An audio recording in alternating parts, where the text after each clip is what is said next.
हप्ता जाण्याच्या मागे पण एक चांगलं कारण आहे. बेसिकली ज्यावेळेस लग्न नव्हतं झालं त्यावेळेस माझं मी रोजचं कलेक्शन बँकेत जाऊन भरायचं तेवढ्यासाठी. लग्न ठरण्यामध्ये लोनचा मोठा वाटा आहे. हप्ता लोक महिन्यानी भरतात, काही 3 महिन्यांनी भरतात, काही मी डेली भरायचो. तुमचा या सगळ्या बिझनेस ॲडव्हेंचरमध्ये एक धाडसच असं बिझनेस म्हणजे, तर फॅमिलीचा सपोर्ट कसा राहिला? नाही, फॅमिलीचा सपोर्ट तर गरजेचा होता. सगळ्या फॅमिलीच्या प्रत्येक मेंबरनी सपोर्ट केला. सुरुवात करायची झाली तर सगळ्यात माझं नुकतंच लग्न झालं होतं जेव्हा मी बिझनेस चालू केला.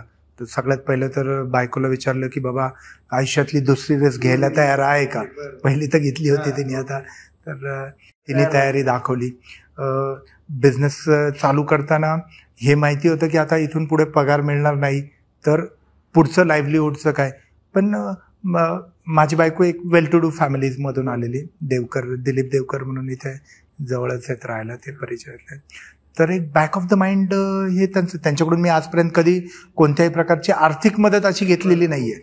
पण एक सपोर्ट होता, एक मेंटल सपोर्ट की बाबा हा चला उद्या काय अडचण आली तर कुणीतरी एक माणूस आहे जो आपल्याला सपोर्ट करेल. त्यामुळे ते होते. वडिलांशी चर्चा केली. वडिलांनी सुरुवातीला तर नोकरी सोडतोय हा विषय त्यांना सांगितल्यानंतर थोडं कारण त्यांनी त्यांचं आयुष्य सगळं नोकरीतच गेलं. आणि एखादा मुलगा इंजिनिअरिंग करून नोकरी करतोय आणि मग तो सडनली म्हणतो मी नोकरी सोडतो म्हणल्यावर घरच्यांना तो थोडा शॉक बसतोच.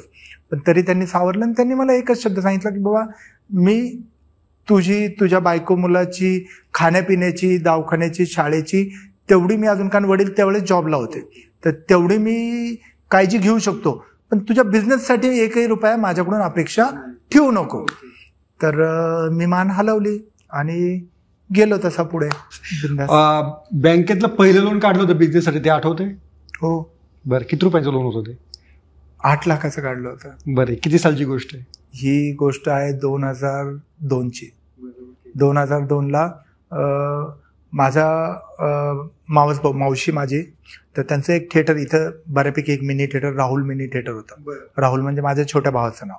तर तो एक व्यवसाय, तेच वॉगली जेव्हा हे 2000मध्ये वॉगलीची डेव्हलपमेंट चालू झाली होती, तर एक पार्ट टाइम बिझनेस, माझी तर नोकरी चालू होती, भावाचं पण जस्ट कॉलेज चालू होतं, पण एक पार्ट टाइम बिझनेस म्हणून आम्हाला तिथे हे चाललं होतं करायचं. थिएटर करायचं. अच्छा.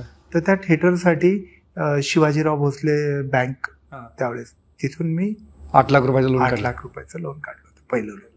तेव्हा अनेकांना तेव्हा लोन काढणं म्हणजे थोडी धाकधूक असायची, तर उद्योजकाला लोन शिवाय म्हणजे अनेक पर्यायच नव्हता. लोन काढलं होतं, पण लोनचे हप्ते वेळेत गेले सगळ्या. आणि हप्ता जाण्याच्या मागे पण एक चांगलं कारण आहे.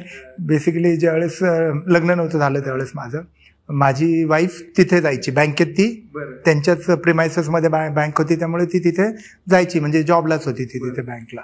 आणि ते मग मी रोजचं कलेक्शन बँकेत जाऊन भरायचं तेवढ्यासाठी. लग्न ठरण्यामध्ये लोनचा मोठा वाटा आहे म्हणता येईल तसं. पण ती होती त्यामुळे रोजचं जाऊन, कारण लोक युजली हप्ता लोक महिन्यानी भरतात, काही 3 महिन्यांनी भरतात, काही मी डेली भरायचो.